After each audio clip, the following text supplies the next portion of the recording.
It's Do Time with Pastor Steph.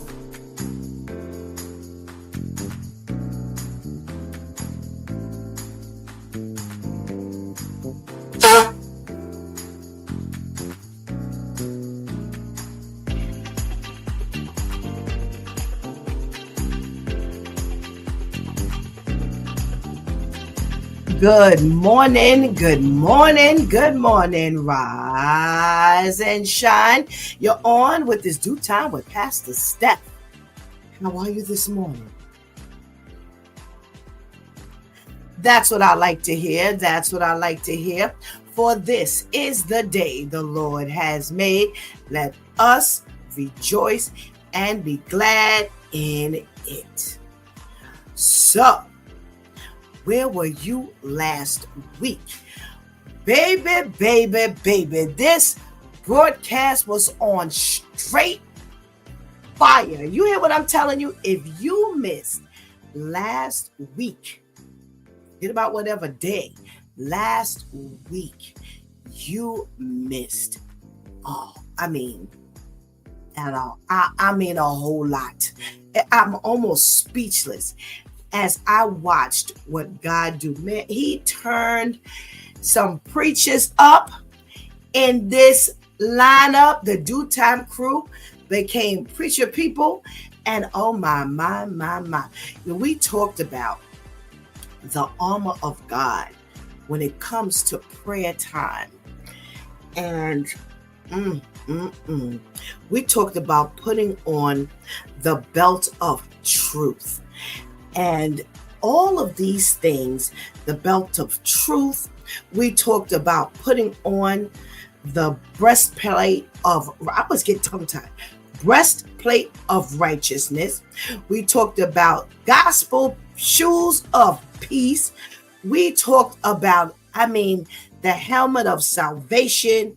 We talked about so many different components of the armor of God and how that was going to bless you during your prayer time, because prayer time is warrior time. Yeah, it's time for every demon and minion and everything will get in your way when it comes time to pray. You go to say your grace and you talking about the moon. You go to say your prayers at night. You're saying your grace. Yeah.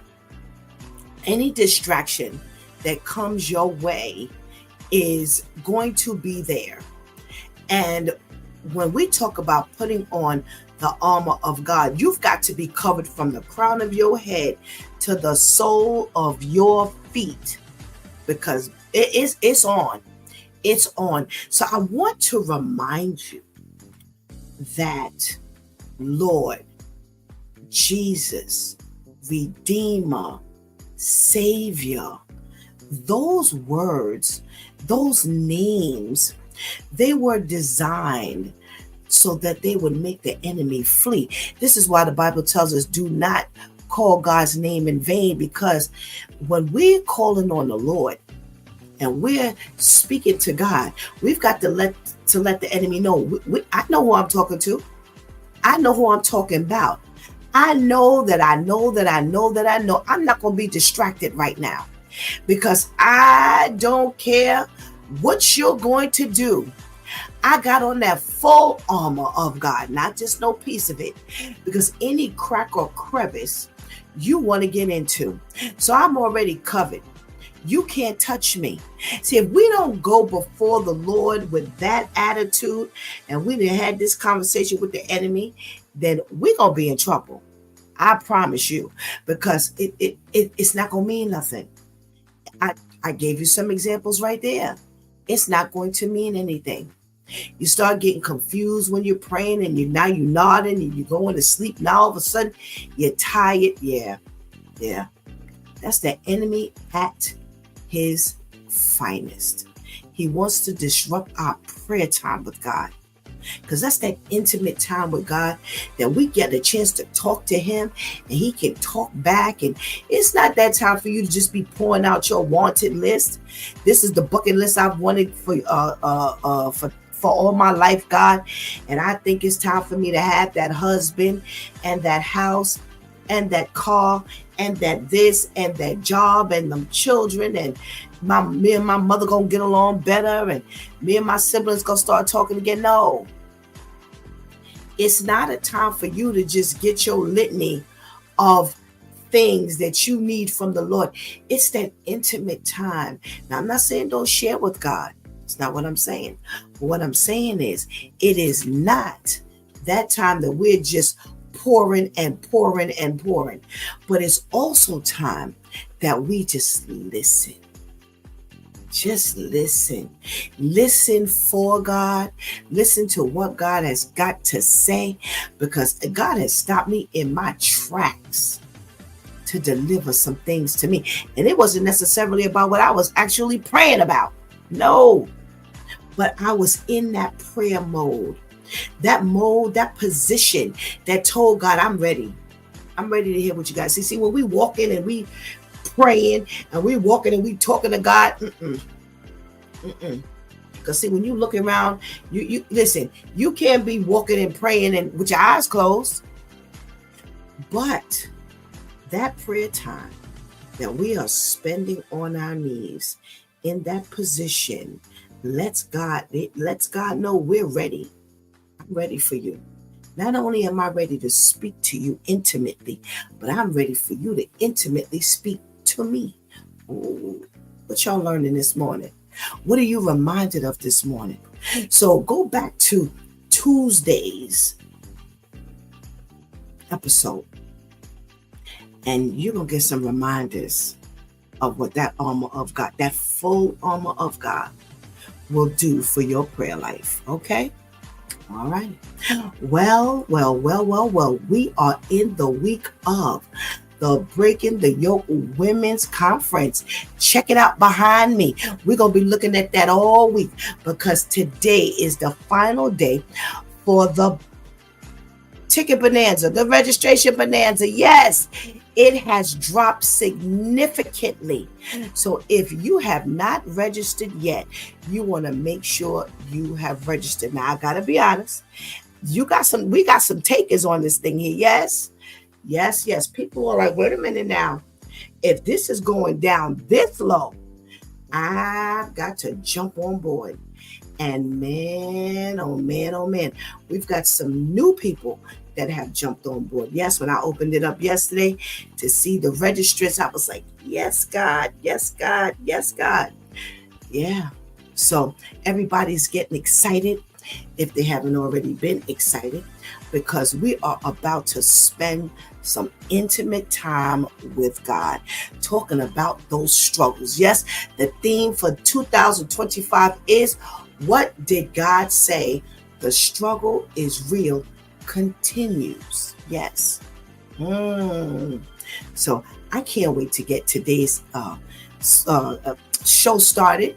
We haven't started yet, and we are shaking the Monday morning blues. Well, we got a whole lot to shake off. I pray that your weekend was well and you are refreshed and ready to either get into this chat room or to tell somebody that It's Due Time with Pastor Steph is on. So go ahead and get that healthy breakfast, and make sure you get to texting or calling somebody to bless them this morning.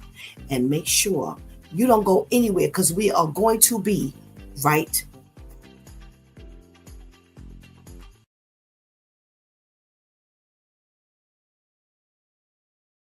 Former African-American slave who went into Arkansas. He stacked his money up and he became a railroad owner. He owned a railroad system, and the city of Pine Bluff, Arkansas ended up buying his railroad system, and that system is still owned by Pine Bluff right now.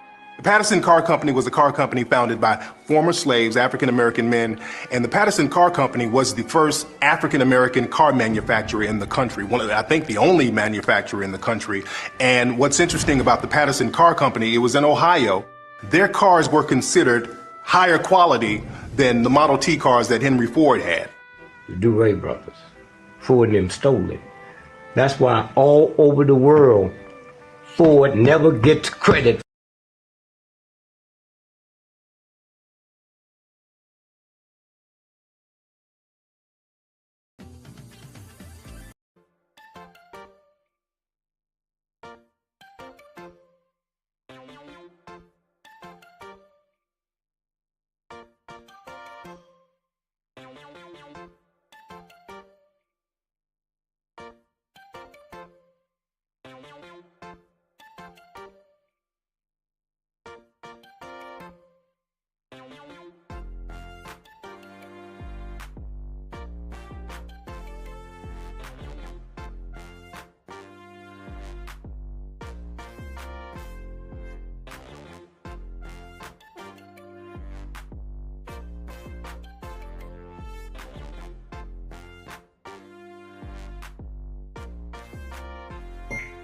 Okay. I was on mute. That was just a rehearsal. Thank you, Shantice. I told you they work hard. I'm just talking my heart away.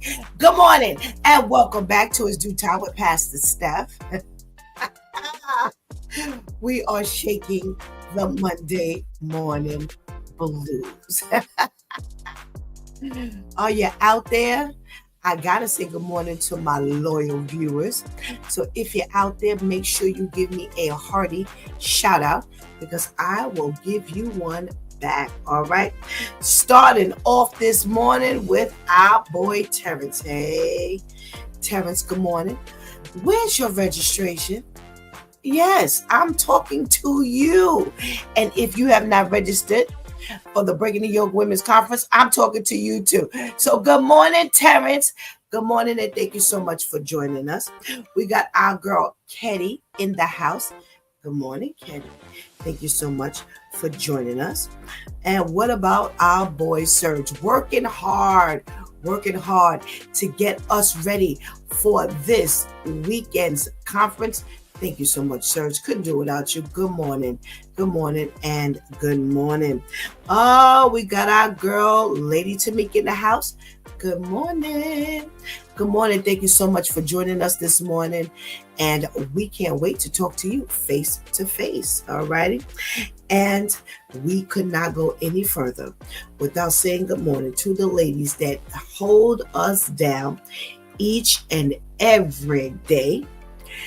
Let's say good morning to Anika. Good morning, Anika. Another one who is a gold mine and treasure chest for the Breaking the Yoke Women's Conference. You know, we have a lot of behind the scenes people that work very hard and diligently to make sure we are up and running every morning and to get this conference off the ground. Well, she is phenomenal when it comes to all the techie parts and things like that. So thank you so much. Good morning. And we cannot go without saying good morning to our girl, Shantice. Good morning. Good morning and good morning. Thank you so much for joining us this morning. I can't wait to get that switch tip. All right. So, I've been looking for that name. Good morning, Miss Charlene. How are you? Thank you so much for joining us. I have not seen your name pop up on that registration. I really hope to see you all out there. You're going to get so tired of me talking about the Breaking the Yoke Women's Conference. That's because it is a life changer. It has proven to be a life changer. So I just got to keep shouting it out and letting you know that it's on its way. God spares on Saturday, this Saturday, July 19th at 12 o'clock here in Jamaica, Queens. Now, if you're local, it's nothing to get to Jamaica, Queens because we're at the Long Island Railroad. We're at several bus stops. We're walking distance from the E and the J train. You just have no excuse. Listen, you ain't got to worry about parking either. If you drive, just pull on up.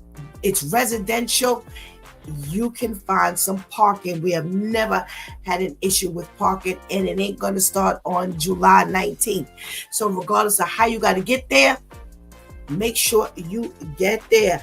Oh, wait, we got somebody in the house. Renee. Good morning, Renee. Thank you so much for joining us. Renee, I want you to forget that.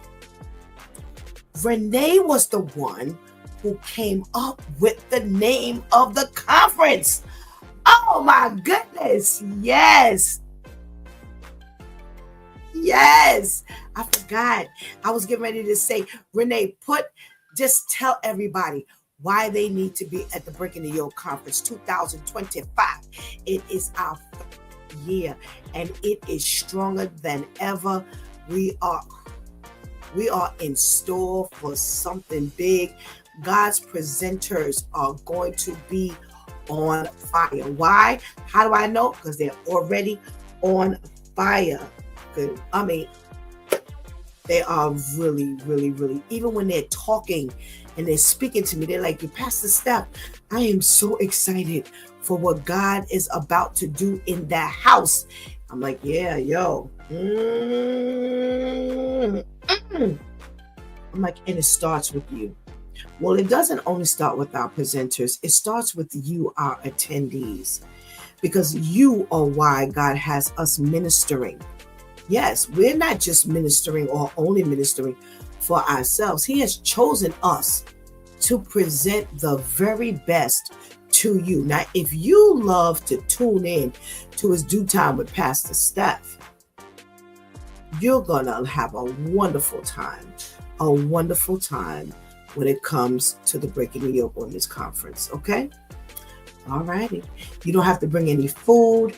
You don't have to bring any drinks. You don't have to bring any snacks. We got that all covered. Just get there, okay? The company is amazing. The fellowship is amazing. The presenters are amazing. And Pastor Steph will be there hosting this event, okay? So make sure I see you in the house. I'm supposed to be talking about this all week. So you're like, okay. Yeah, that's because we need you there. All right? Well, for those of us who have allergies, this is a rough season. And I got to tell you, it's been a rough season for a minute. People have been sneezing and coughing and sniffling and eyes puffy and eyes running and oh my goodness gracious, can't breathe. Well, we're going to have in the house on July 19th at the Breaking the Yoke Women's Conference, our girl Athena, who is our health coach here on his Due Time. Well, she will be up close, live, and personal. So she's going to be talking about the natural things that we can do for our health. Well, that's what we're talking about this morning, the food. So make sure you have that pen and paper. Don't ever come to the broadcast in the morning without your pen and paper, because you're always going to need to take notes. So this morning, we're going to talk about the foods that are going to help you get better when it comes to your allergies. Now, the first one on this list, I'm a little surprised at honey. Yes. Well, I don't know how honey works for the asthmatics, but they say that honey is definitely a blessing because of the pollen. And it will definitely combat those allergens when it comes to the pollen. Okay, so listen, honey comes from the bees, right? So look at God is just sending us a blessing through his creation. So make sure you get that honey. They say drizzle a little honey in your tea, on your toast, in your yogurt. Any way you can get that little honey. Now, for those of us who are diabetics, yes, you're going to have to be a little careful so that you can, you don't get your blood sugar level high. All right. So just a little bit. Oh, one of my favorite things to help with your allergies, pineapple. Oh my goodness. One of my favorite. They say it's not just for smoothies, but pineapple is responsible for breaking down mucus Yes, yes. So your breathing will be much better. So the vitamin C packed pineapples will definitely help to give your immune system a boost and definitely help to get those allergies out of the way. All right. Oh, shucks now. Now, the people in my house are probably going buck wild because everything is yellow now. Yes, turmeric. Turmeric is amazing.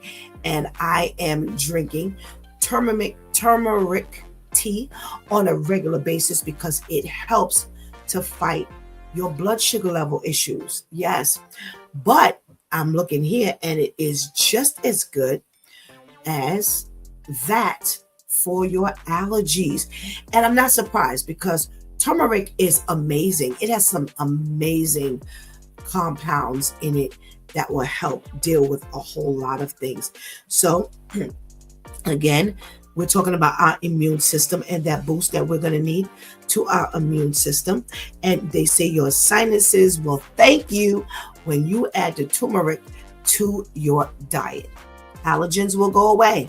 All right. Listen, if you try some of these things and they actually work, make sure you check in and let us know. Okay. Ginger. All right. Ginger, another component that that has components that are amazing. Ginger is an amazing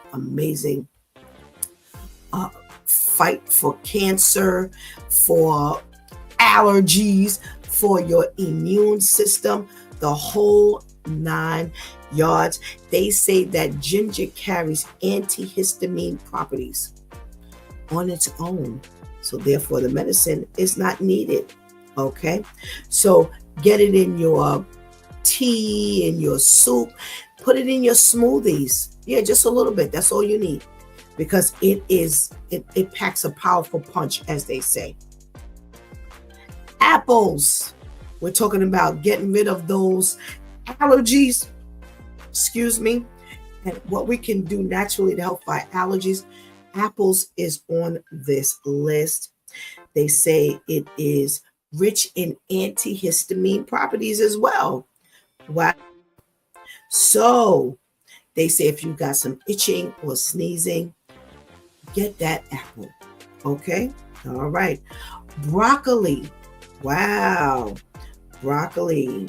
Vitamin C and fiber packed broccoli will definitely help your immune system so that the allergies won't drive you crazy. Okay. Again, anti-inflammatory properties broccoli is carrying with it. So if you want to make sure you get the best out of your broccoli, steam it, eat it raw. Do not cook it. Shatis will cook this broccoli till it's just like, it's so limp and dead. All the poor little nutrients are gone, but you definitely want to keep it as raw as possible so that you can get the best from it. Okay. As always, there's one thing on almost every list: salmon. Salmon is great for your allergies as well. Rich in omega-3 fatty acids, anti-inflammatory benefits. Those things will definitely help you with your allergies. Now, they say that the salmon a few times a week will also help you sleep better.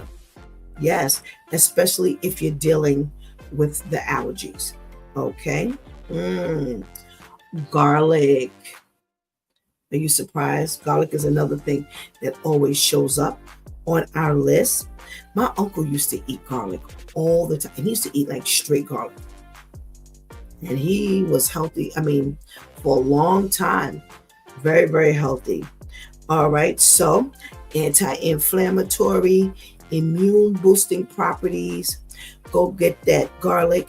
It reduces allergic reactions. Wow. And it helps the body produce less histamine. Okay. So raw or cooked, Make sure you get that garlic in you so you can get the fighting. Now, Kitty loves garlic. So that should help you with any allergies. All right. Yogurt. Yogurt is your friend. Packed with probiotics. It helps with our gut health and it helps us respond better to allergies. Yes.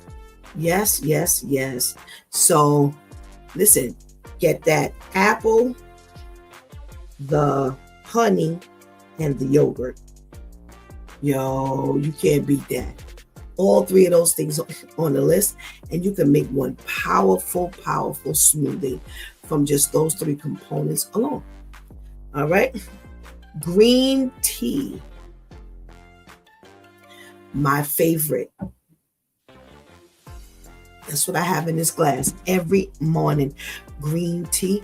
Green tea is power packed. We're going to go over green tea one morning and oatmeal again. We did studies on green tea and oatmeal and they were amazing. They have amazing properties. So you want to make sure you grab up your green tea. Now that we find that it blocks histamine production. Yes, and that's what helps with causing allergies. Okay, so make sure you get that into your system. And green tea, you can get green tea into you a million different ways. Sometimes when you're drinking water, just substitute it for your green tea. Also, if you're drinking things like some of your smoothies are made with water, substitute it with green tea. Yes. Remember I told you I drink the turmeric tea? I put, instead of water, I put tea bags in. So I get the green tea. The green tea is going to be a blessing to you, trust me. Sunflower seeds.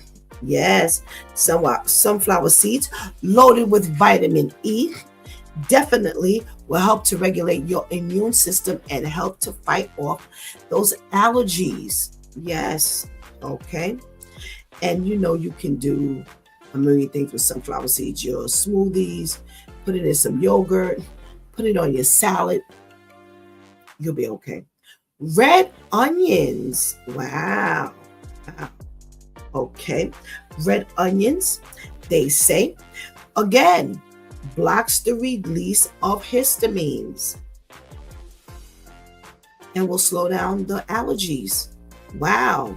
That is amazing. So he's given us these natural foods that will help to fight off allergies. And I will go over it again to make sure you have everything. Honey, pineapple, turmeric, ginger, apples, broccoli, salmon, garlic, yogurt, green tea, sunflower seeds, and red onions. You have no time to eat junk food when you finish reading what we need to keep our bodies together. Yeah, you ain't really got no time. All right. Terrence says, I love my green tea in the morning and sunflower seeds. So now, if you know you have some allergy problems, make sure you get those sunflower seeds and the green tea in your system every day. Okay? All righty. So we got some news this morning. And one of the saddest things that I was sent yesterday to talk about today. Shanti says, got to put this face up on the screen. You know, children are innocent. They are really innocent, especially our little ones. You know, we know that sometimes they have, hyper issues or, they're bad. And we know that. they're not always the best behaved, but a lot of that comes from their surroundings. And when I was sent this article and I looked down at the little face, I was like, oh my goodness, look at this little face. I would have never imagined the caption that would come with this story, with this face. So let me see where these creeps are. Out in Maryland, there is a man and a woman, and I'm trying to see their stupid whack ages. They are like in their 20s. I know they are. And mom and her boyfriend, they are now, look at that face. Look at that face. Oh, look at the face. Well, she is no longer with us. She has a mother, Darian Randall, and her boyfriend, Cedric Britton. Little Nola was reported kidnapped, and they sent out some Amber Alerts and so forth and so on, only to find that when they got to the house, they did some looking around. Oh, wait a minute. They're not in their 20s. He's 41 years old. I thought they said somebody was like 27 or something. There may have been another article. But they said they looked around and they saw that things just didn't look too right. So they did some pressing, and mom admitted to beating little Nola with a belt so much till she became unconscious. And this all went on at the boyfriend Cedric's house. Well, they pressed him for him to end up drawing a map as to where little Nola was. So after she beat little Nola unconscious, they drove around for a while, she and this boyfriend Cedric, and they decided to wrap her in saran wrap and put her in a suitcase. And that's how the police found her. When he drew the map. What I said last week, our children are under attack. They are so under attack.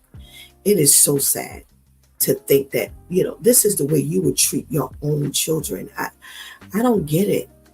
I don't get it. Now, when they get grown, yeah, you might want to do some damage.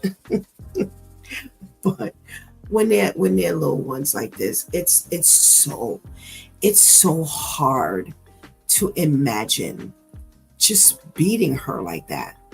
And then your boyfriend is going to help you wrap her in saran wrap and then put her in a suitcase. Oh my God. So, her father, Nola's natural father, has opened up a GoFundMe to pay for her funeral expenses. So we're going to keep, Nola's dad up in prayer. And we're going to keep her mother and mother's boyfriend in prayer too. We haven't been doing Pray for Them since we've been on video live. And that's because it's been like, we've been so into it on Thursdays. It's a little hard to kind of break away.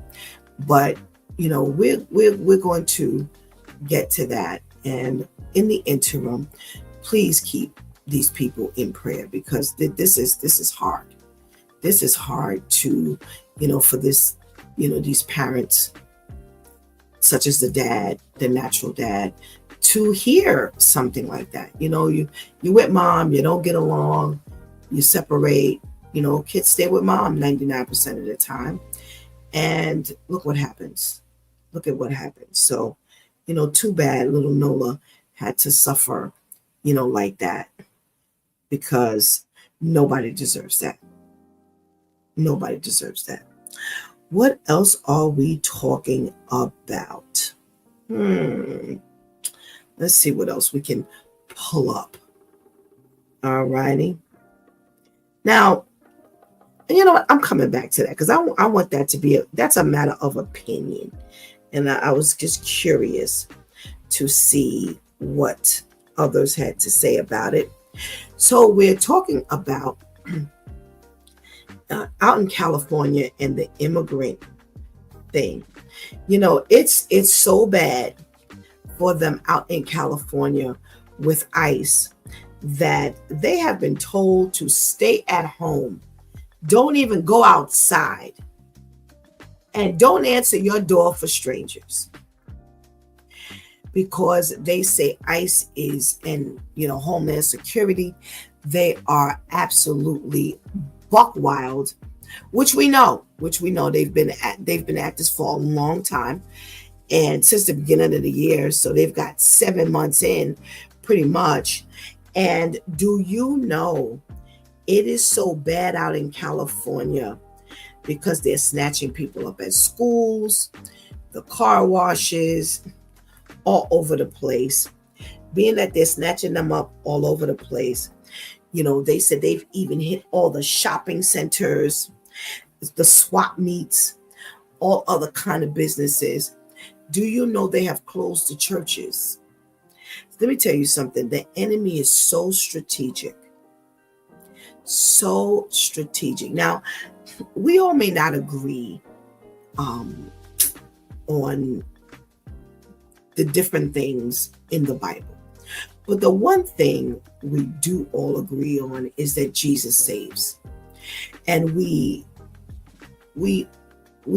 welcome you and we encourage you to go to church, because for those of you who believe that you could do all of this at home, for those of us who actually attend church, being with like-minded people is a big thing.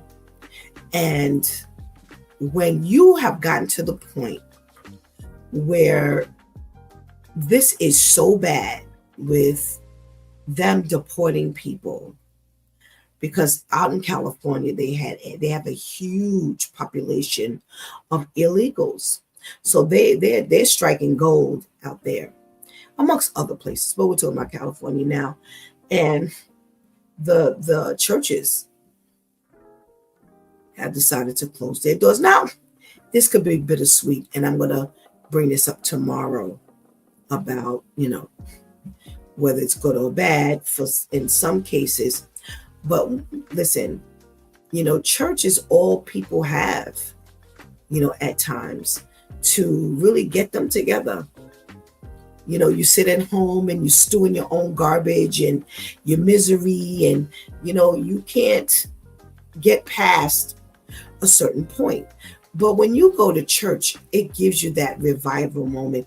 You don't have to have revival in particular to have a wonderful fellowship that helps us get through.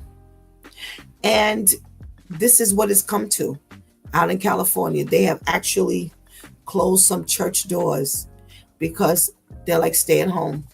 And I guess they're on, YouTube or Zoom or whatever, and they're telling them, do your prayers and things like that. But this is how bad it's gotten, where people can't even leave their house to go to church. Isn't the enemy happy? All righty. Let's see. Well, I keep telling you that some of these kids can't even get out of their, their families. They can't even get out from the family because the family is doing so much damage. So you have this young man. Let's see if we could open this back up again, because for some reason it's not opening. All right. So out in Arkansas, you have a grandma and her grandson who were in this high speed, they call it a chase competition. So grandma, who is 71, she purchases a car for her grandson. She takes him out, she purchases this car, and it's a sports car. Now, first of all, He doesn't have a license. So how are you out purchasing him a car and he hasn't even gotten a license? So they go get the car and now they race on the way home. So they have that he was registered at 150 miles an hour. Yeah. Yep. 150 miles per hour. And unfortunately, there was a collision. Surprise. So the collision was with a Toyota and another car, rather, and killed two sisters, two elderly sisters, when they hit head on. Now, here's the problem with Grandma. Grandma was Grandma was also driving at a high rate of speed because they were racing. Yes. So Grandma's 71. They had two accidents. They had an accident with a semi truck that caused them to hit another car, and a car with 20-year-old Mackenzie and 17-year-old Maddie in the car. And they were both killed in the crash. And the other collisions, there were no deaths. But they said Grandma was driving side by side with him. Now,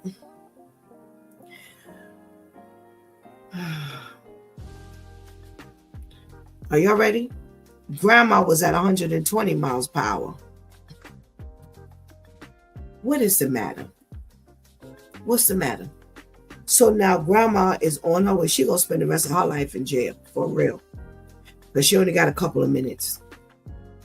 And Ian, is not that old. He is not that old. Ian is 16 years old. So now both of them have two deaths on their hands and charged with 2 counts of manslaughter. And what else? What else are they going to charge them with?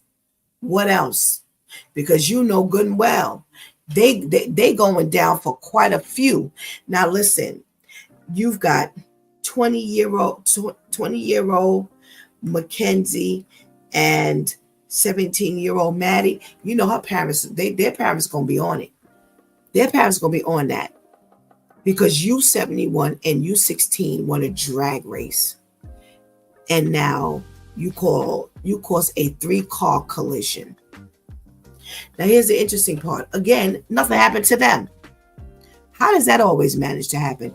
Because you need to live with your actions. You're going to have to live with those actions for a long, long, long time. Yes, Grandma was speeding too. Yes. The due time viewers are like, wait a minute. I'm going to come back to your comments when we talk to the due time crew about these stories. So let's see. And let's get our lady Tamika in the house so we can talk about this thing. Good morning.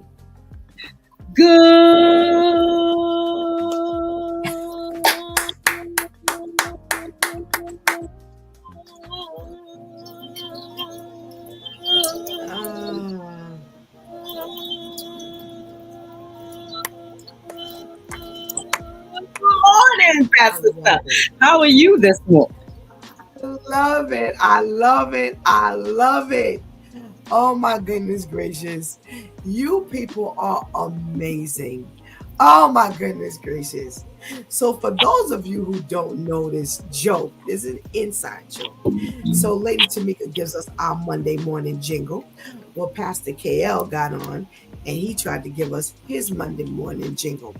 Well, normally, back in the day, Pastor KL would get on and he would say this long, good morning. So now the roles have been reversed. That was really cute. Good morning. Good Good morning and morning. good morning. Thank you so much for joining us. Oh, we got some really disturbing news here this morning.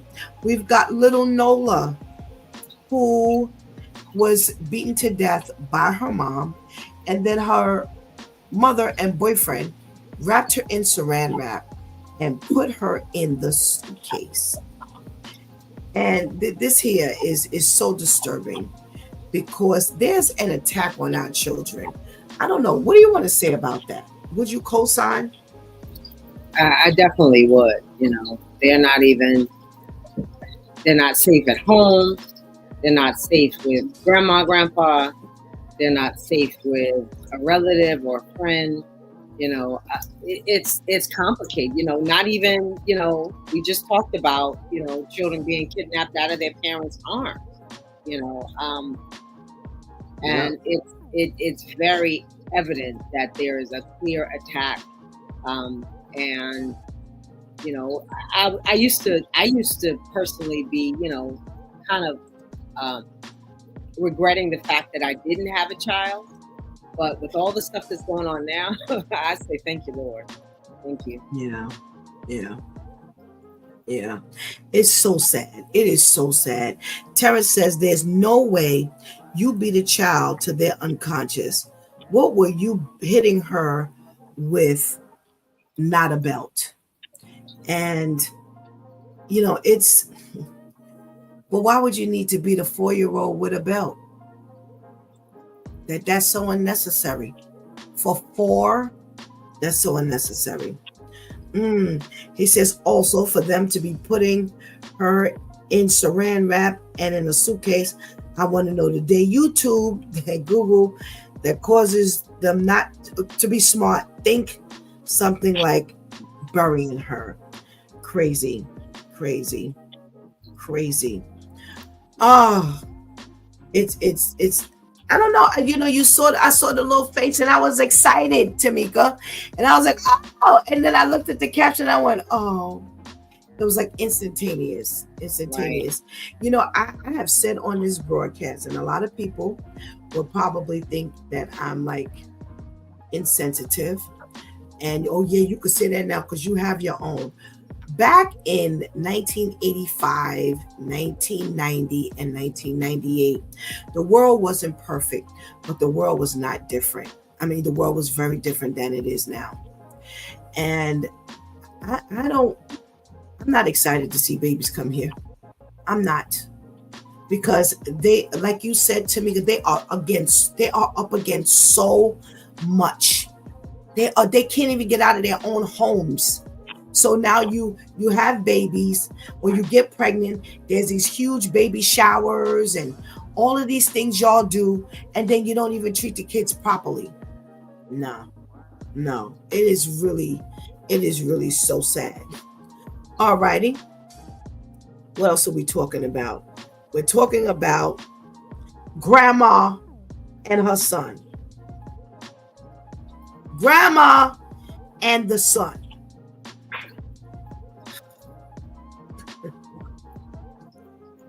Tamika, he's doing 150.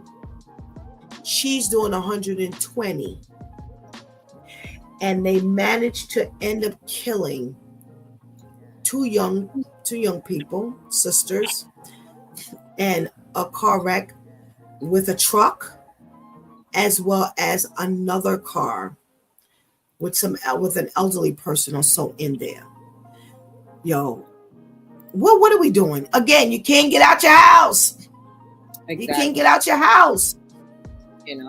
Going back to little Nola, I just wanted to, pinch her little cheeks, and she's so adorable. And then, yes. Knowing that, like, how could you look at that face and even, go through that extreme? And then talking about grandma now, we've had many occasions where we talk about grandma, and grandma loves, her children, and she does such and such. But there has to be a limit. There has to be boundaries there on what you will do. And the other thing is, this child is not licensed. That's the big point. You knew that. Yes, you knew that. They make cars that go to 150. And then the fact that he was speeding to that degree, and not just him, you speeding too. How are you teaching him anything? Are you trying to be down?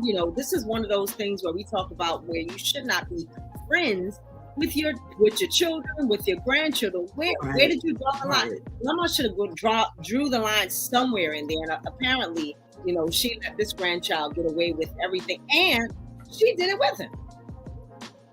Yep. I don't get it. Grandma is an accomplice, Tamika. Grandma is the accomplice. Right, exactly. Oh, God. At 71 years old. Oh, my goodness.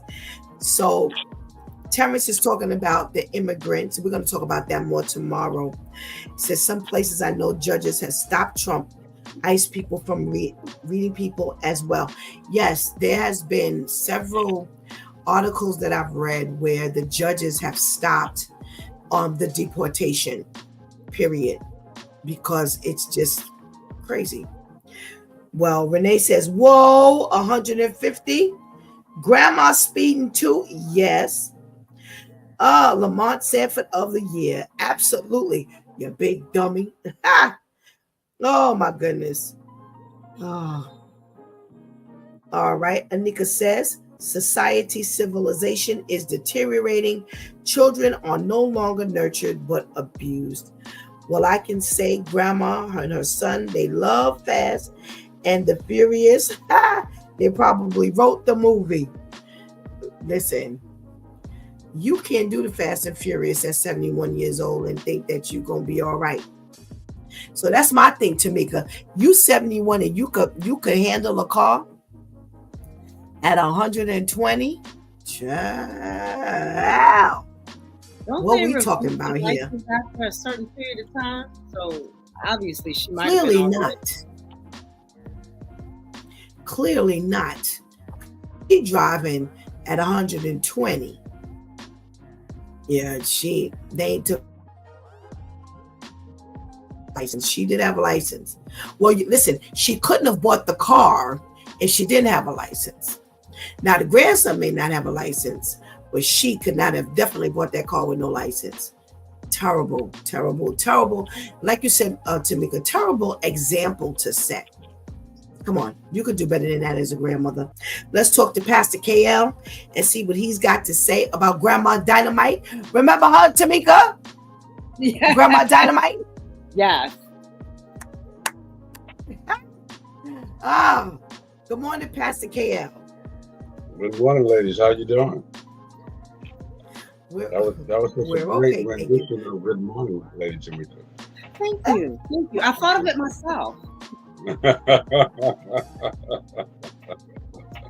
I love it. Okay, Pastor KL, is there any way we can see more than your nose, eyes, and the top of your head? Oh, I'm sorry. Every day I mean to ask you. Oh my God, I think I lost. We're just so deprived. No, we're here. Yeah, but I so can't deprived. I can't see any of you now. It's frozen. Because it's frozen. Okay, so let's see. Wait. We might be getting something here. There we go. It's no longer frozen. There we go. Yes. Okay. Yes. Now, that's what I'm talking about. All right, Pastor KL.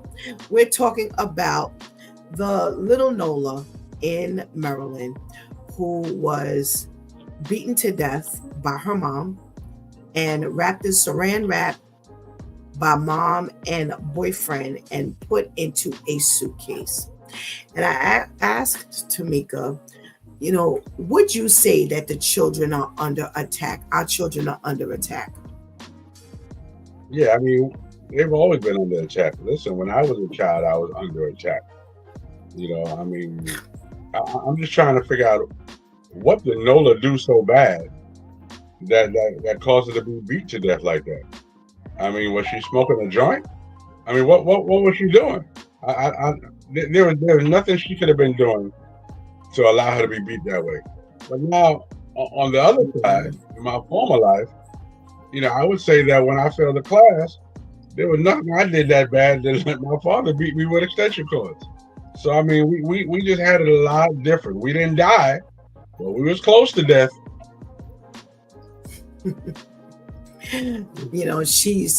She was, and it goes back to the question of what could she have done so bad at 4 that Right. you would beat her to death, and so this is when I say under attack, we're gonna slide into the story about grandma who went to the dealership and bought her grandson, who was 16, unlicensed, a car. And after they left, he was clocked at 150 miles per hour. She was clocked at 120 miles an hour. At 71 years old, he at 16. They're gonna do some time because 2 young girls, sisters, were killed, as well as others injured in this whole crash that they ended up having. And even and I'm saying this also to slide into our children are under attack. Just like Tamika said, he has no guidance. He has no guidance. And now, Pastor KL, the enemy is really using our parents and grandparents against the children now. Who can you trust? No one. Man will fail you all the time. And sometimes man is your mother. Sometimes man is your father. In this case, man is your grandmama. They'll fail you all the time. That was a really, really dangerous game to play. Now, in my former life, I've done 150. I was one of those wilding outs. But I thank God that he tapped me on my shoulder and say, hey, you could die. But I've done 150 with me and other children, not with me and my parental guidance. So it's a lot different. When she motivates you to act crazy, yeah, that's a problem.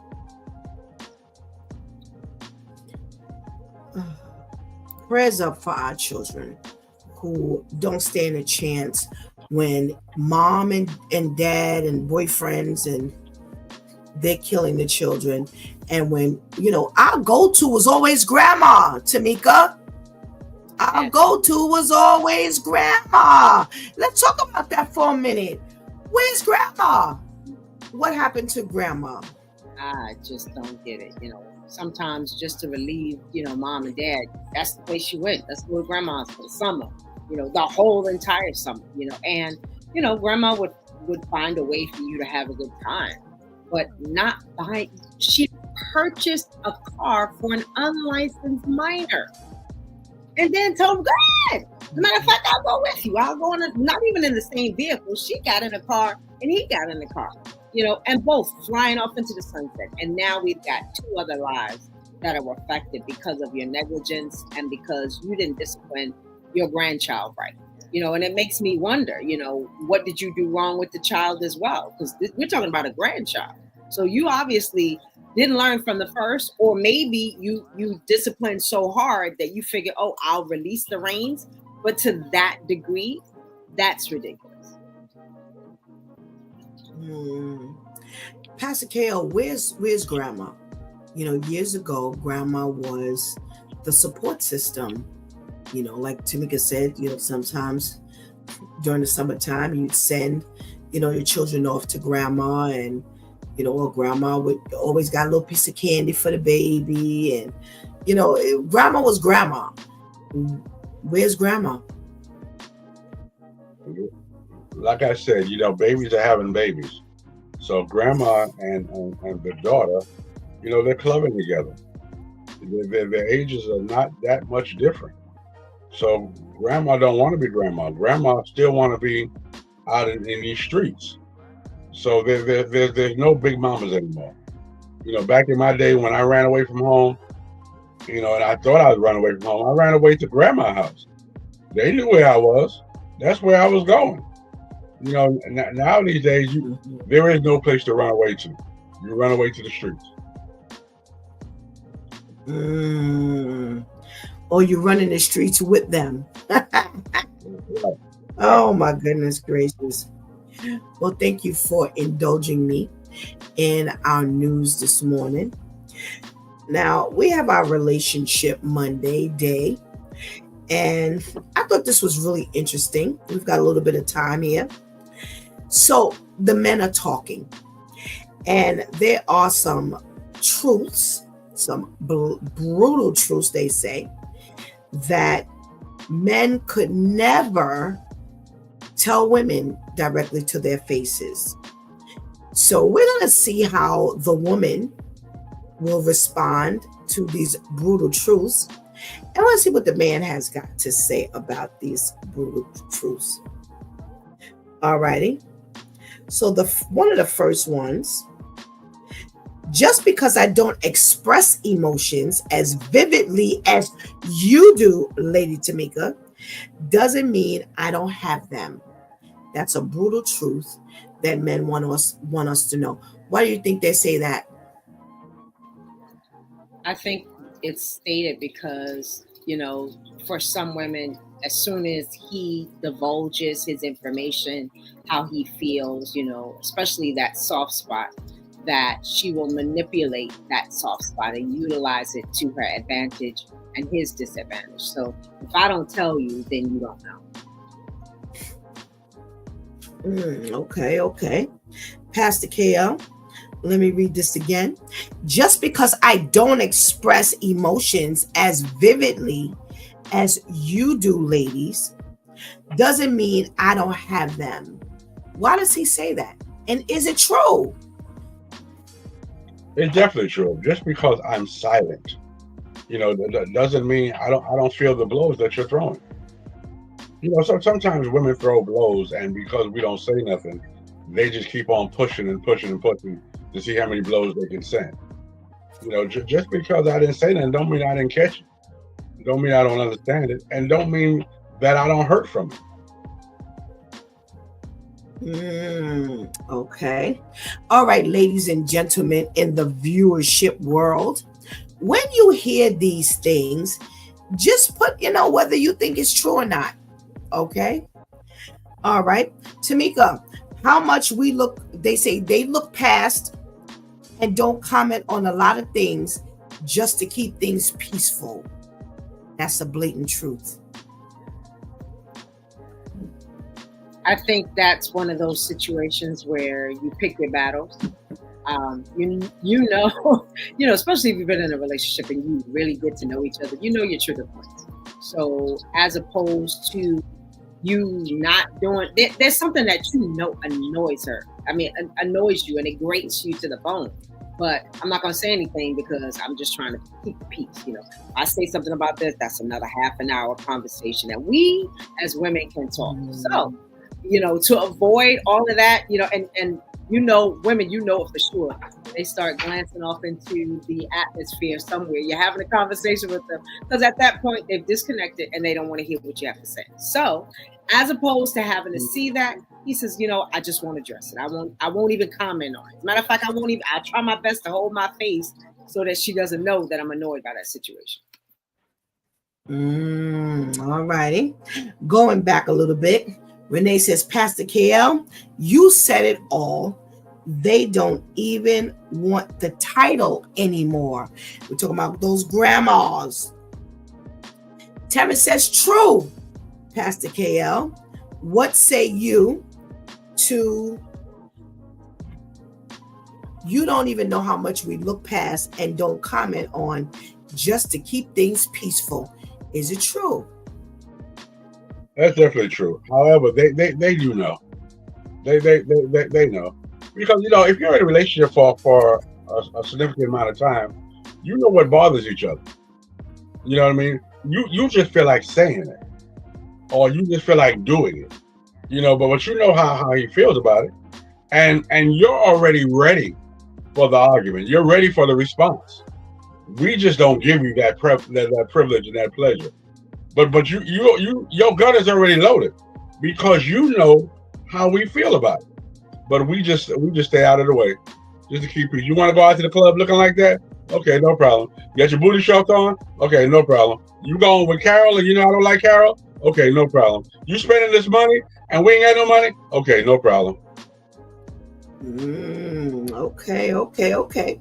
Anika says, some men see showing emotion as weakness, trying to maintain, oh my goodness, trying to maintain a fake sense of manhood, but it's not telling the truth. All right, it's true. That I would agree with. Pastor KL. I don't agree with that. Some men just don't want to go to jail. They just don't want to go to jail from choking her out. Oh my goodness gracious. Okay, Pastor KL. Okay. Well, thank God for that. Because some people just don't seem to care whether they go into jail or not. That's true. All righty.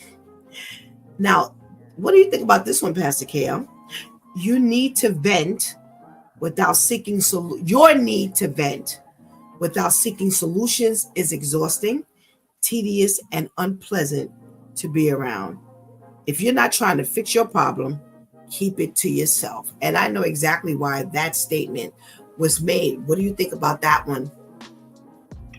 Yeah, well, okay. Is it the man needs to vent, or he's saying the woman needs to vent? No, these are blatant truths, brutal truths that men don't like to say to women, and now they're putting it out there. So there's a saying, and I'll preface it. I was wondering if you would catch it. There's a thing that says men, women don't like to say things a lot of times because men always just try to fix it. Right. And she doesn't want it fixed. She just wants to be listened to and heard. So his response, your need to vent without seeking solution, blah, blah, blah. If you're not trying to fix the problem, keep it to yourself. There you go. Well, I'm going to be like Pastor Jeff. I'm in the gray area. Yeah.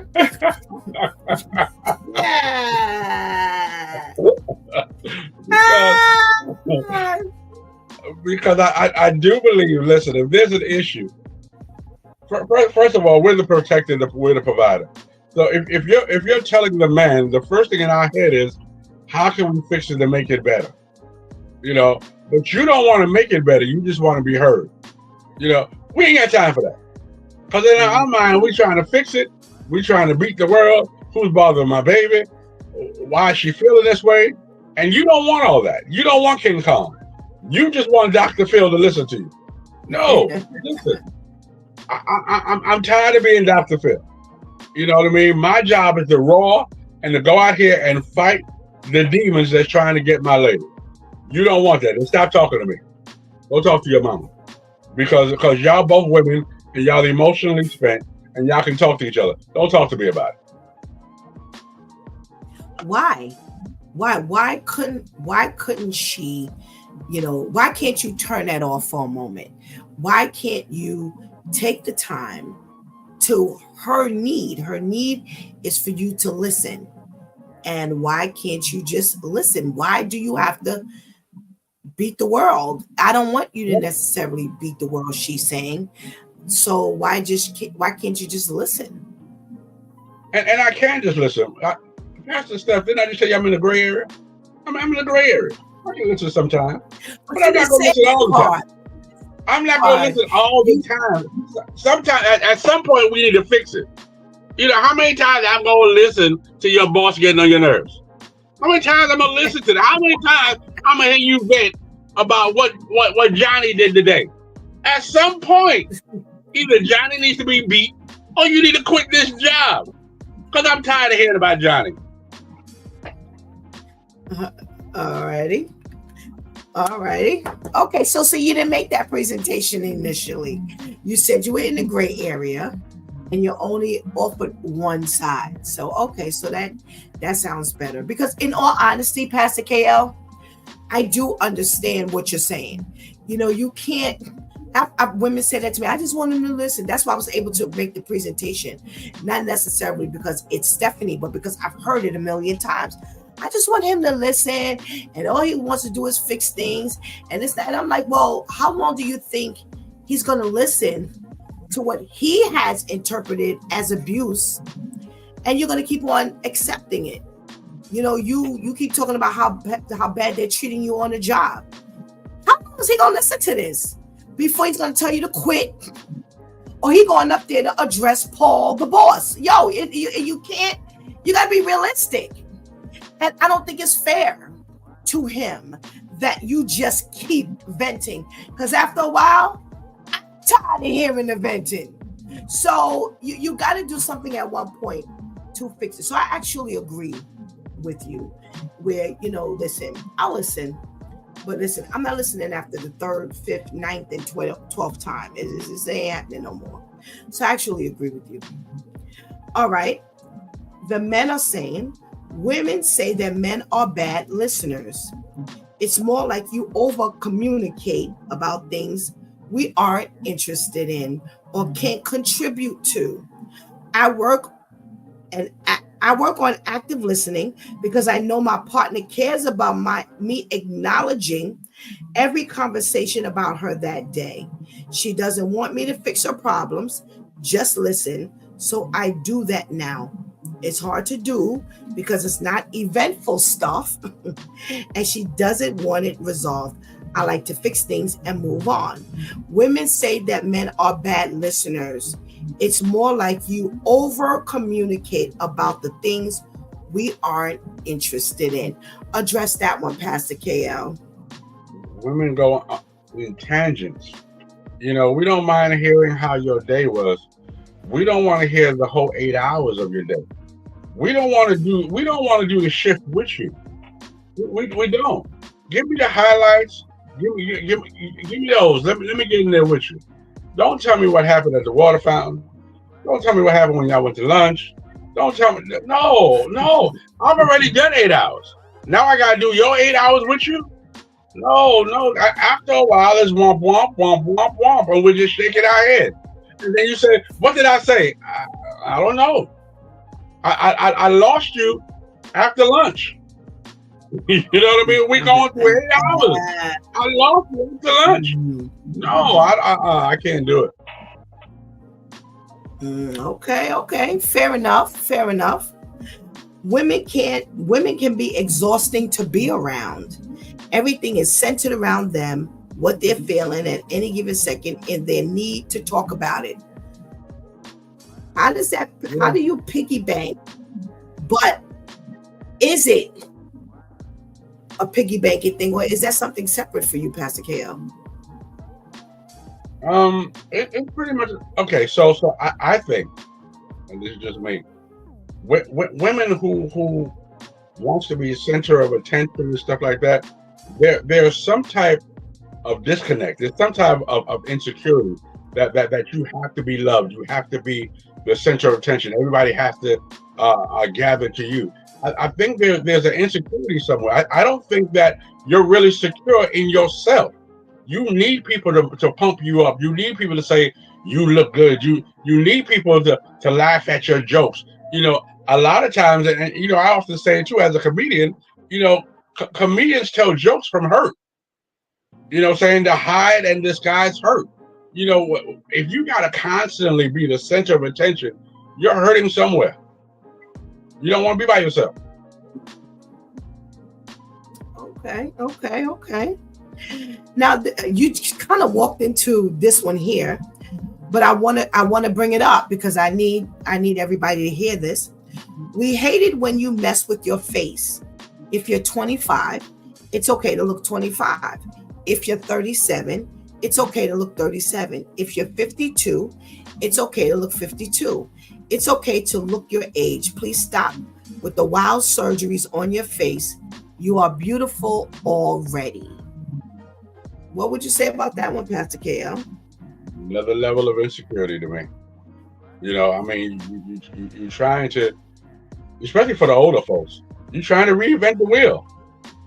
You know, listen, I thank God for every gray hair on my head. That means I'm still alive. There are folks who have not made it my age. You know, I mean, we hear, you know, you just said two young ladies died in a crash. They would never have gray hair. You know what I mean? Listen, I don't understand, and maybe because I'm old, and somebody could say it in the chat room and help me. I don't understand the wigs, the lashes, the BBLs. I don't understand any of that stuff. You know, if God made you in His own image, I've never seen lashes. I've never seen when He went to the well and gave the woman at the well some lashes, or gave him a wig. You know what I mean? Be secure in who God made you to be. You know, grow where you're planted. Why are we trying to impress the masses? Because that's not for you. You're doing it because you want attention. It's funny. You just there were several comments by the men in the in this article, and I haven't read the article. I just read the first one, and I was like, we doing this tomorrow. But they mentioned the same thing. They mentioned eyelashes. They mentioned butt jobs. Yeah, they mentioned the same thing. So it must be kind of like a universal thing for men. And you know what? It's been said that, excuse me, women are not really doing that for men. They're doing it for other women. And that to me is the craziest thing I have ever seen. Because if the day they stop doing it, what's happening to this fake body you got? So I don't know. For graduation and prom, Pastor KL, my granddaughter got nails. They were really cute, very cute. Didn't look, you know, and quite a few of these sixth graders, fifth graders had nails. So now that the nails are coming off, her natural nail is splitting. It's weak. And she was like, why is this happening? And I said, I'm happy it's happening. Because you're going to get to see from very young that this stuff destroys what God naturally has given you. And I hope you're paying attention to what is happening to you. What's happening to what God has given you and how He's created you.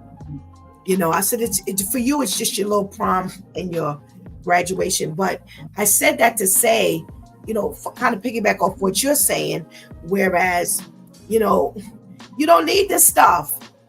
And look at what it's doing to you in the aftermath. Let's get Lady Tamika back up here. Good morning. Good morning again. We've got a statement from the men that says, wait, hold on.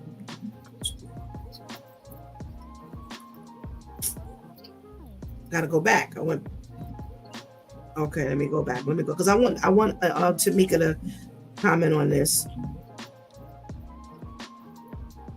We hate it when you mess with your face. If you're 25, it's okay to look 25. If you're 37, it's okay to look 37. If you're 52, it's okay to look 52.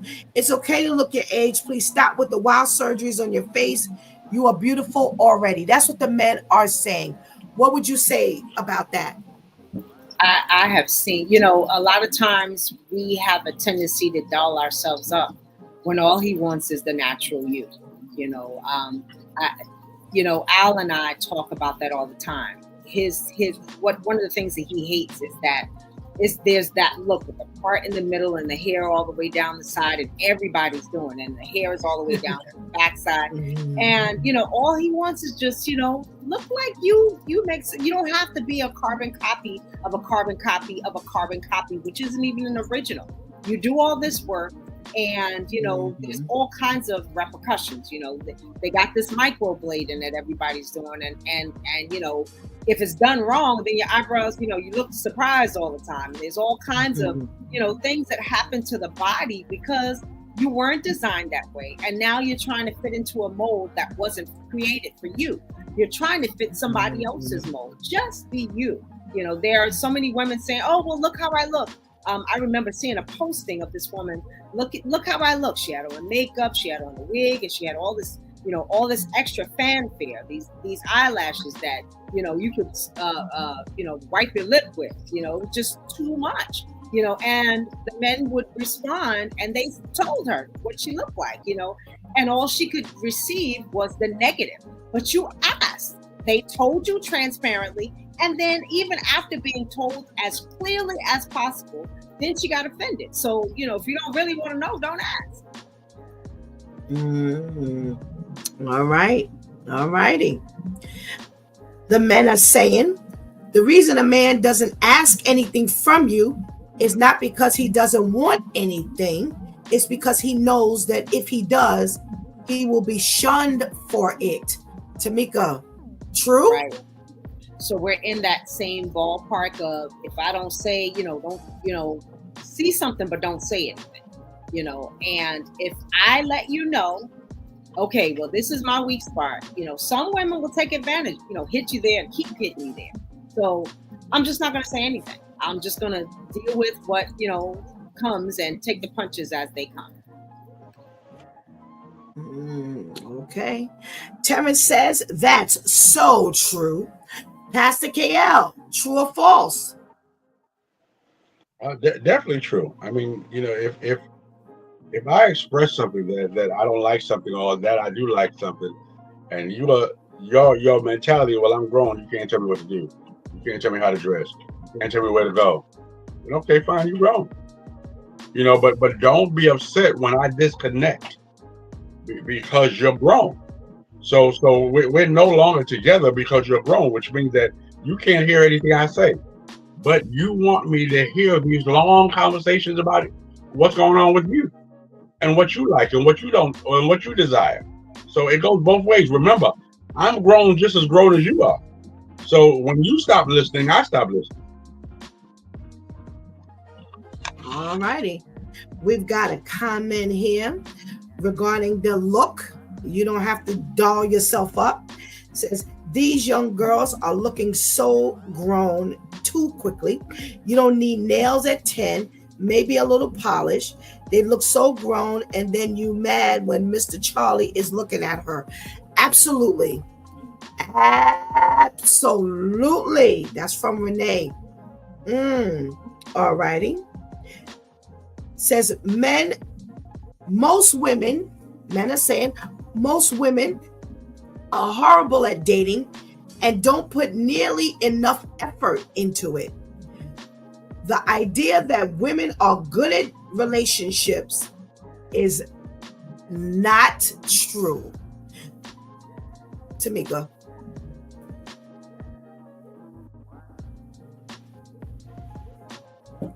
Pastor KL, what say you? Would you say that, the men are saying, listen, y'all ain't as great as y'all think y'all are when it comes to the dating thing? Yeah. It's again, there's another disconnect. You guys, well, women expect certain level in dating, but it's not evenly filled. It's not. You want a lot for what you're offering. You know what I mean? At that point, it's almost like I want to bring the kids on a date, or I want to bring doggy bags home. No, you're not even at that level yet. I think women automatically believe that I'm a 20, and you're going to treat me like a 20. Now, it's good to have confidence in your 20, but when you take off your lashes and your wig and your butt, what are you? You know what I mean? Before you got dressed, you was a 5. So act like a 5. Now that you got all this extra stuff, you're a 20. Now you're a 20. You want me to treat you like a 20. So you're a fake, and you want me to treat you like you're the real thing. I think not. Wow. Listen, you got Miss Charlene agreeing with you, Pastor KL. That's Terrence's mama. Now you didn't already flip Terrence. You didn't already flip Terrence. Now you got Mama on board. She says, I agree with Pastor KL. And Terrence says he agrees with you as well. Oh my goodness gracious. All righty. How about this one, Pastor KL? Kind of touched on it, but let's go a little further. The men are saying it when we legit compliment you on something, you don't believe us. Again, you're first of all, okay, let's stop there. You're so used to dealing with boys. You know what I mean? And the boys will say anything they want to get what they want. You know, and now you bumped across a real man who really wants to be with you. And now he's saying, listen, you look good. But because everybody else told you look good and you really didn't, or they didn't believe it, now you're forcing this whole energy on the man. You know, a lot of times we pray for something. And because it looks good, we think that's what we prayed for. And we wind up with the wrong thing. And now God has who he needs you to have in the wings waiting on you. And now he's here. But now you don't know how to deal with him. You don't know how to keep him because you've been so used to all these other things that looked like him. That was the mirage that looked like him. And you've given your all to all these folks who did not want to deal with you, but just wanted to be with you, if you understand. And now someone who's saying, listen, it's all about you to me. But because you never knew what a man looked like, you can't see him for being a man. Wow. All right. Even Renee is agreeing with you, Pastor KL, on your stuff. And Terrence says, tell him, Pastor KL. Wow. You got some fans up in this room. Oh my goodness gracious. Wow. Should I yell preach? Oh my goodness. All right. The men say, please stop talking and let me enjoy the game in peace for the love of God. Pastor KL. That ain't gonna never happen. You gotta go to Pookie house. Hey, I'm going to Pookie house. But that ain't gonna never happen. You know, for some reason, it's like children. Children only want to talk to you when you get on the phone. Women only want to talk to you when there's a game on. And they have absolutely nothing to say. You know, what you want to eat? You hungry? Listen, before the game came on, I was hungry. You should have asked me before the game came on. I'd have told you what I want to eat. Now I don't want to eat. Now I don't want to talk about your day. You had 8 hours prior to this to talk about your day. Yeah, but you got to go to Pookie house. It ain't going to work. Listen, ladies, let me say this to you. Stop. I've seen some women vying for their man's attention when the game is on. And I think it's so selfish. I personally feel it's so selfish. And, you know, you are going to cause a whole lot of problems. And I'm going to stop there.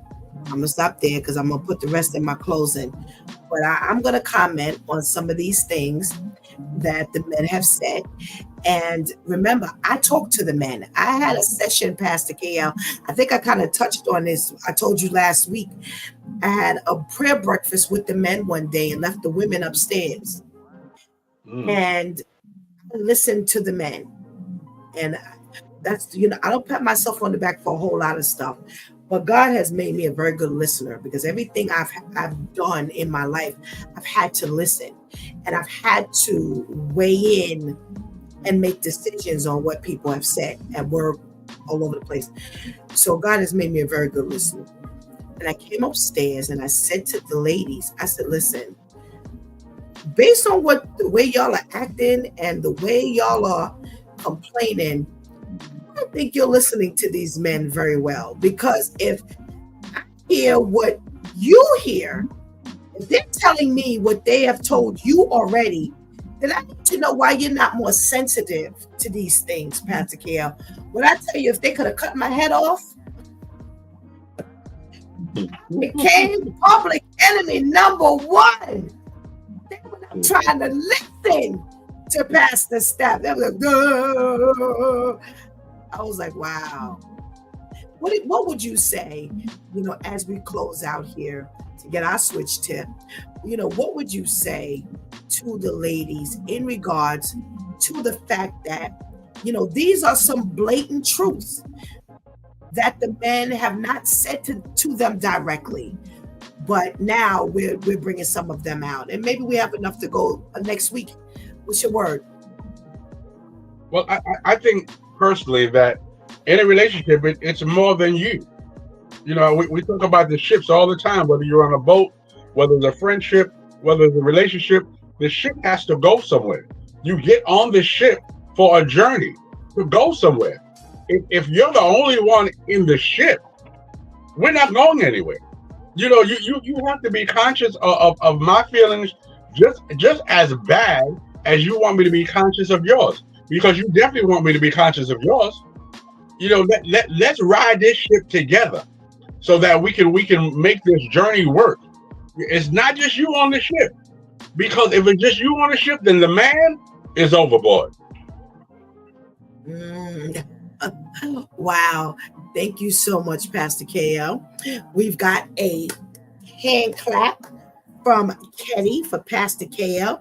Serge says, preach, Pastor KL, preach. And Terrence says, why mess with me when I'm watching my game? Do I mess with you when you're watching your African movies? No. Go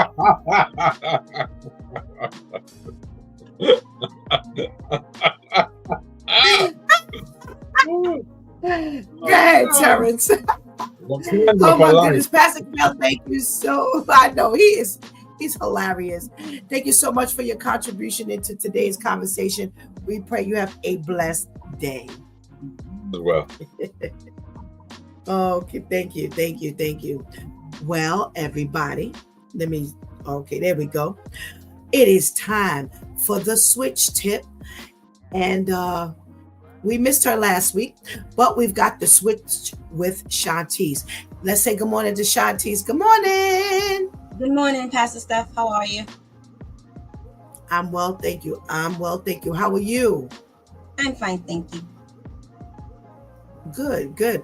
What you got for us today?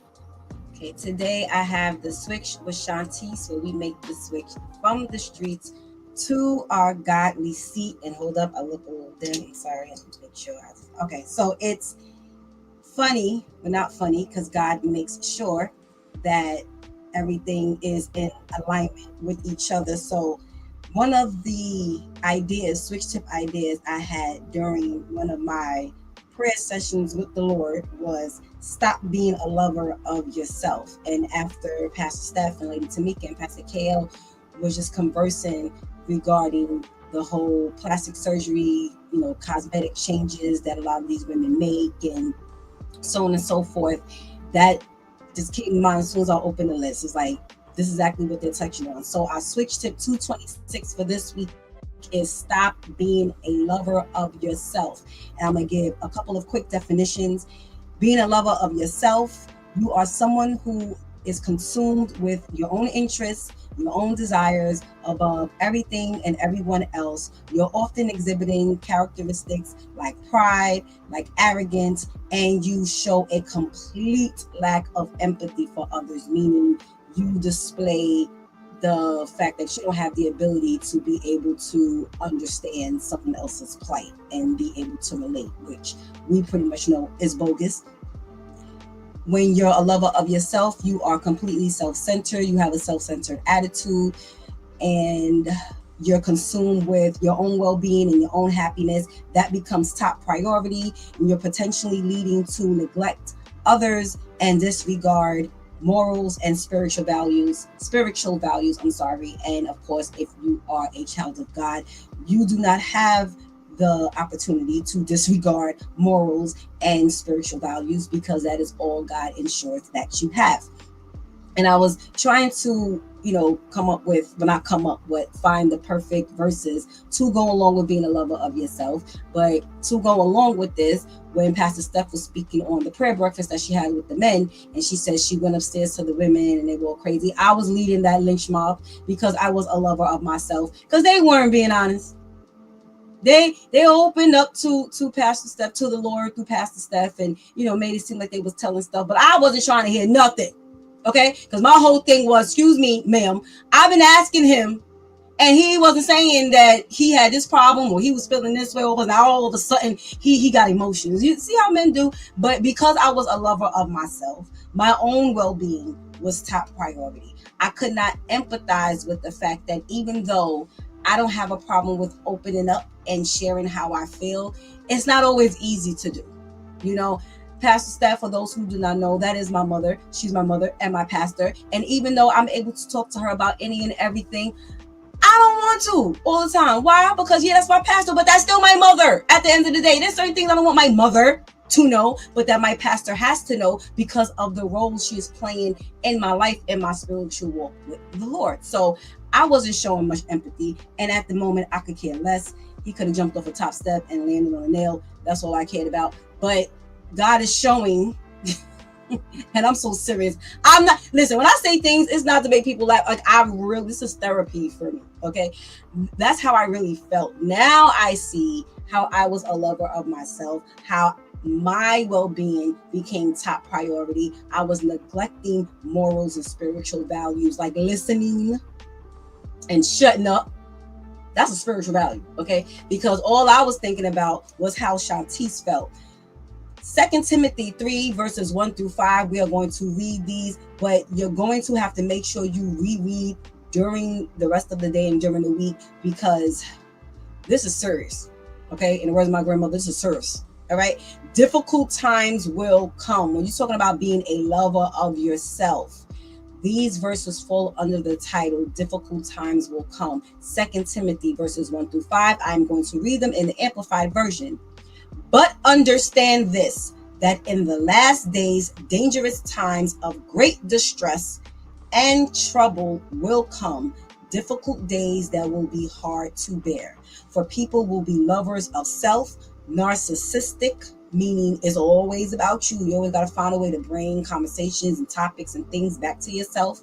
Self-focused, lovers of money, impelled by greed, boastful, arrogant, revelers, meaning you always ready to fight, disobedient to parents, ungrateful, unholy, and profane, and they will be unloving, devoid of natural human affection, callous and inhumane, meaning it's going to be hard to get through to that heart, irreconcilable, malicious gossips, devoid of self-control, intemperate, immoral, brutal, haters of good, traitors, reckless, conceited, lovers of sensual pleasure rather than lovers of God, holding to a form of outward godliness, religion, although they have denied its power, for their conduct nullifies their claim of faith. Avoid such people and keep away from them. And see that last part of verse 5, avoid such people and keep away from them. See, it's easy to read these verses and immediately start thinking about how someone else possesses these characteristics, but you do too. Okay. And I don't want God to have to say to someone else, stay away from Shantice because she is a traitor, reckless, conceited, lover of sensual pleasure, disrespectful to parent, callous. I don't want anyone to have to stay away from me. I want to be able to be used by God, meaning I have to make sure I possess the fruits of the Spirit. The fruits of the Spirit: love, joy, peace, kindness, goodness, faithfulness, gentleness, patience, self-control. Galatians 5, 22 and 23. Go read that. Those are the traits you need to make sure you have, not these traits. So we're going to make sure we're making the conscious decision of being a lover of God, possessing that personal integrity, that moral courage, that honorable character that God ensures we have every single morning He wakes us up, and make sure we're holding on to that and making the switch from being a lover of yourself, because being a lover of yourself will have you trying to change your body when it doesn't need to be changed. Look at all of these celebrities who were gorgeous or who had flaws, but the flaws contributed to their own unique beauty, and now they all look like they went to the same busted up doctor who just took their money and said, I'm gonna make all y'all look like the same jacked up twin. Stop. Okay, stop making yourself a top priority. Make God a top priority, and while you're prioritizing Him and making Him number one on your list, He will show you how to love yourself. So make sure we're making the switch from being a lover of ourselves to being a lover of God and His morals. Thank you, Pastor Steph. Thank you, Shantice. Another practical switch tip. Thank you for your contribution into today's episode, and we pray you have a blessed day. Thank you. You too. Have a great day, everyone. Thank you. Stop being lovers of yourself. Well, listen, as always, it is matched with what we talked about today. We talked about the blatant truths that men have that they don't tell women face to face, or tell women in their faces or to their face, whichever way you want to say it. And think about some of the stuff we talked about. We talked about the fact that, they say women go on and on and on, and they're looking to fix something, and yet all I want you to do is listen. And like I said earlier, yes, that is a truth. That is definitely a truth for some men. Some men are just not good listeners, as some men have stated in this article, that it's not that I'm not a good listener, it's just that you just over talk. You just talk. God has taught me a lot over these years, and I'm not afraid to share what God has given me. And I'm glad she admitted that she was the leader of the lynch mob. She was straight out of control. Even my mother was like, later on, my mother was like, Stephanie, what's wrong with Shantice? Now, she was not the only one out of control. I gotta say, in all the women that were sitting in the room, there were only like a couple of women that were like straight silent. Someone who said, I agree, with what's happening. She said he didn't share. And that was one of the things that they said. And it matches what we're talking about today. They said what the men said. There are some blatant truths that we're just not going to say to your face. And I did understand that, because one of the things that I would ask the men as they were sharing was, have you said this to her? So we had some daters, Shantice was dating, and we had some married couples. So these were husbands in the room, and they were honest. Some of them said, no, I didn't say it. And I would ask why. And some of them gave real lame excuses, and some of them gave very valid excuses. And what I said a second ago, that God He's blessed me to come a long way in life, where I've learned a lot about this relationship thing. Am I perfect? No, by far, because none of us are going to be perfect at anything. But I've learned a lot. And one of the things I've learned is to try to figure out why men don't share certain things. The fact that they just don't share is just not the end all and be all. And some women have not quite figured that out yet. It's like, well, he doesn't say. And, just like she said, well, he didn't tell that to me. And I asked them, I said, why didn't he share it? Do you know why? Do you have any idea? Well, one of the things that came up in this article from the men was the fact that you're going to use it as a weapon against me. And that came up. That came up. I was like, well, what happens when he finally does share? Does it get thrown back in his face? Are you going to use it to empathize and sympathize? Or are you going to think that, oh, he's just saying this, just to get out of something, and it's not really true. It's a lot. It's a lot. It's a lot involved. And, I'm looking at a lot of these things here. Your need to vent without seeking solution is exhausting. What else did we talk about? We talked about the fact that, women say that men are bad listeners. Women can be exhausting to be around. Now, listen, they exhaust me, and I'm a woman. I can only imagine the hell that they put some men through. Listen, I call it as it is. And one of the things that I've been accused of is siding with the men. Oh, you always side with them, and you're not. I was like, listen, just because I don't agree does not mean I don't understand. And I have said that about many things, whether it's relationships or whatever. I have to go with what the Word of God says. And one of the things that the Word of God says is, it is better to live on a rooftop than to be with a cantankerous woman. It is to listen to a woman complain, and I'm converting this. It's like listening to dripping water. That's what the Bible says.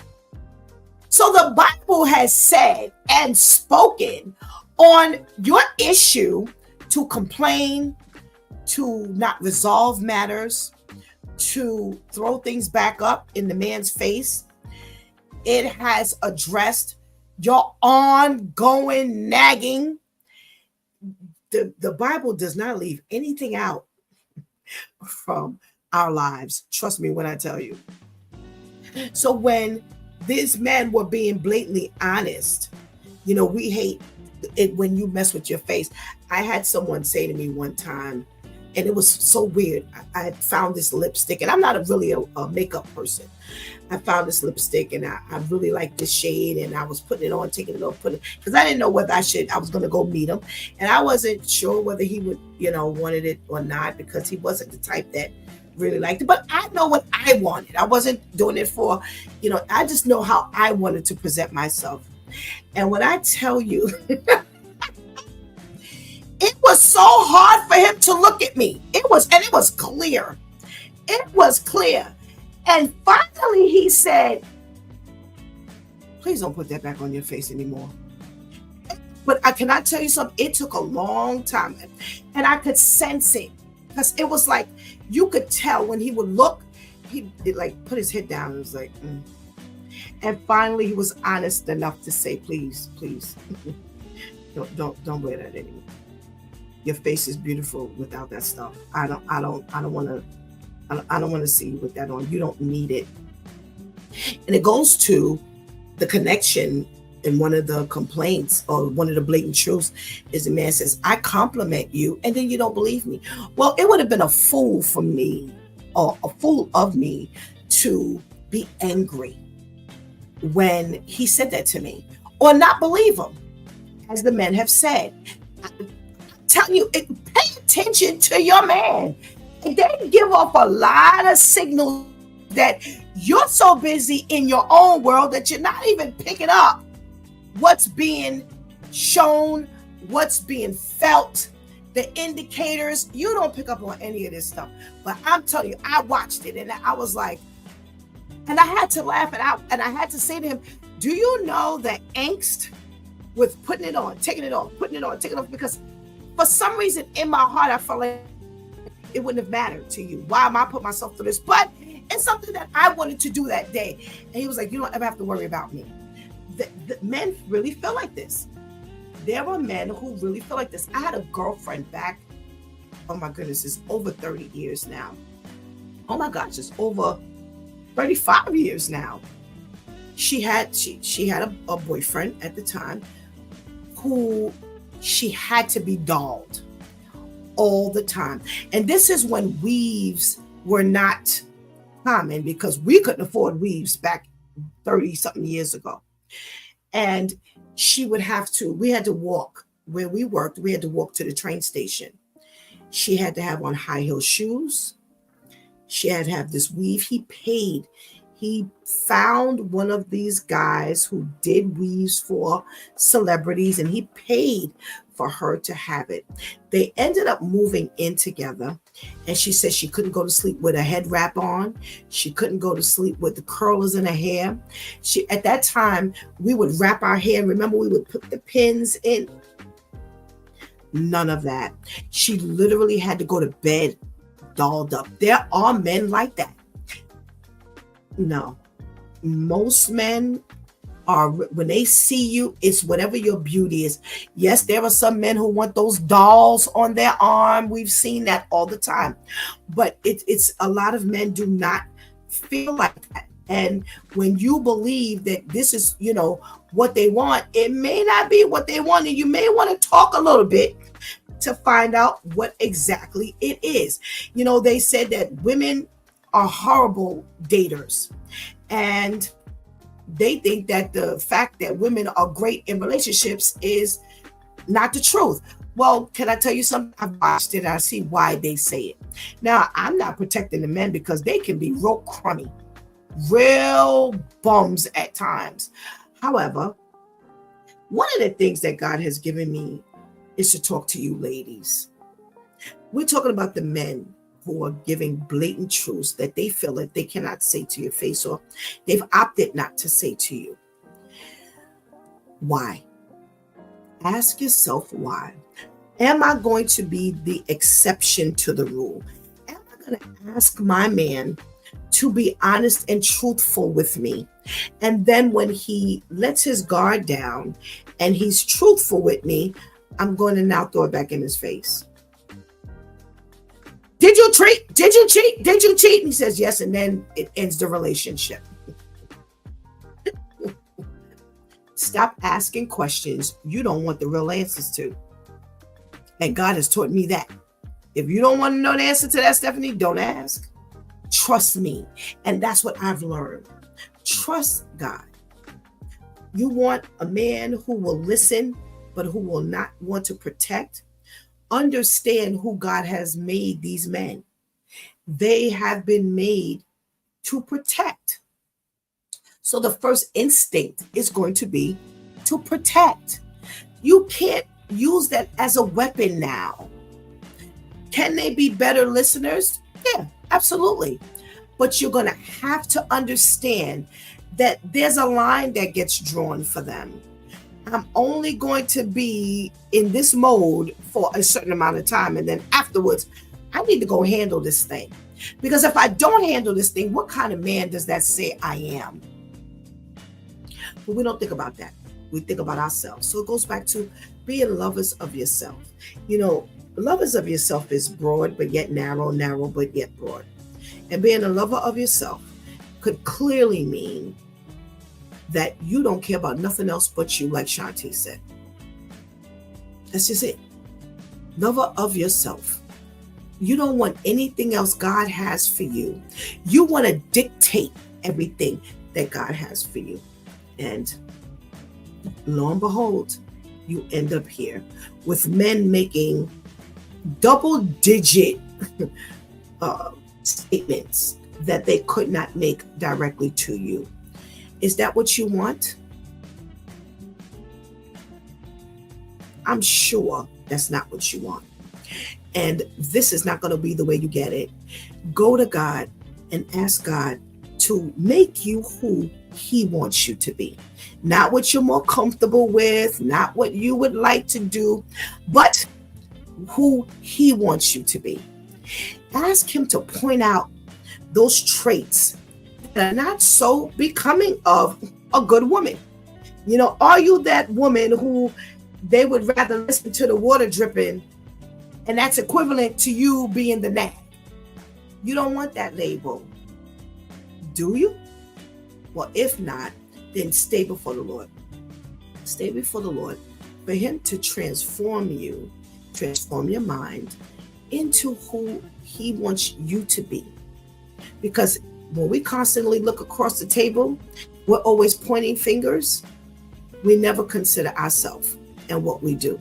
So let's make sure we get that done. Listen, guess what? This is going to be discussed at the Breaking the Yoke Women's Conference. Yes, we're back to that again. Steph is Breaking the Yoke Women's Conference. Yes, it's all going to be discussed. Why? Because it's a struggle. This is a struggle. The insecurity. Oh, Pastor KL mentioned that several times. That insecurity. That's one of the struggles that's going to be addressed on Saturday at the Breaking the Yoke Women's Conference. Oh, greed and gluttony. What do you think some of this stuff is? The greed for attention, that you would talk to a man while he's looking at the game. That's greed. That's greedy for his time, greedy for his attention. When I tell you the list of struggles that we're going to be addressing are so extensive, it only says one word.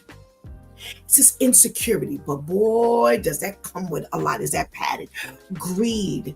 We think about greed of money, greed for food, but we don't think about greed for attention, greed for care, greed in so many shapes, forms, and fashions. We're talking about pride.